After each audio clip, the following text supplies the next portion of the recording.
មិនដែលហ៊ានដាច់ចិត្តនឹងធ្វើបុណ្យជាមួយស្វាបងប្អូនដោយសារតែខ្លាចស្វាខំតែចេញធ្វើបុណ្យមួយថ្ងៃបងប្អូនអើយលះហ្មងពួកនេះ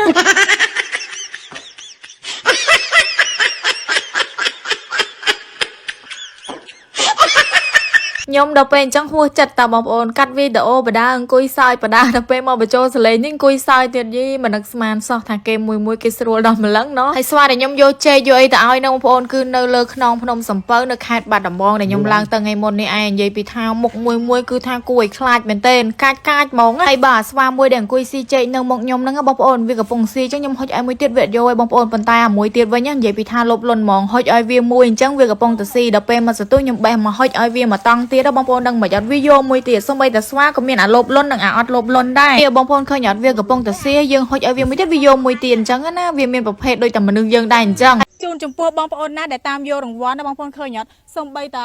រូបចម្លាក់នៅលើភ្នំសំពៅក៏គេធ្វើដែរនេះសម្រាប់អ្នកផឹក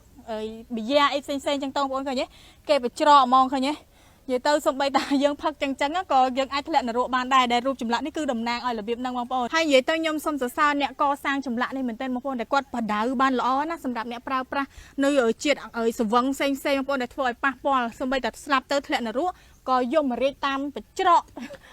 គ្រឿងសវឹងទាំងអស់ហ្នឹងចូលដែរបងប្អូនឃើញទេមិនស្រួលណាស្គមស្គាំងឲ្យគេបច្រកទៀតអើយយ៉ាប់ណាស់ទៀតសម្រាប់នារីណាដែលដណ្ដើមប្តីគេឬក៏យកសង្សារគេប្រយ័ត្នឡើងរកាដែកនេះ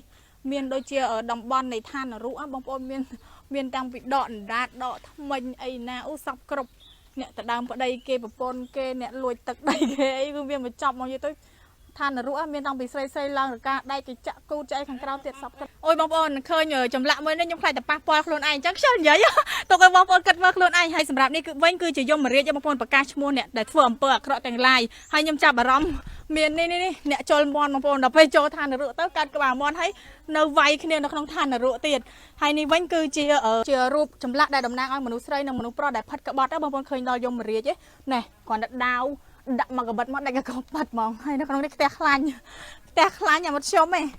ងុំមានអ្នកចាក់ទៅលើទៀតហីមិនក៏ស្លាប់ទៅកវែងបងប្អូនចេញមកពីផ្ទះខ្លាញ់នេះវិញ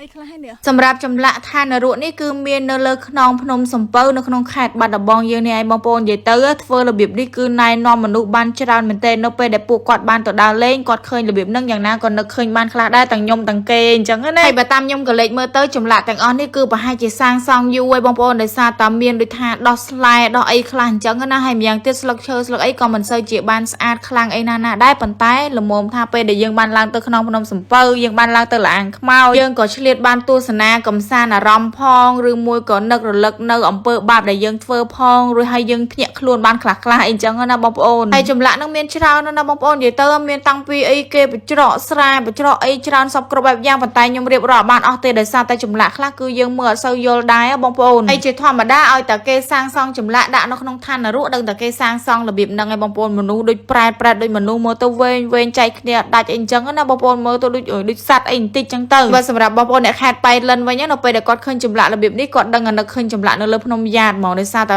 លើភ្នំយ៉ាតគឺចម្លាក់ឋាននរុរបៀបនេះស្អាតមែនទែនបងប្អូននិយាយទៅក៏សាងមានសពគ្រប់បែបយ៉ាងហើយចំពោះវីដេអូនេះបើសិនជាមានខុសឆ្គងត្រង់ណាក៏សូមបងប្អូនអធិស្ឋានអរគុណជម្រាបលា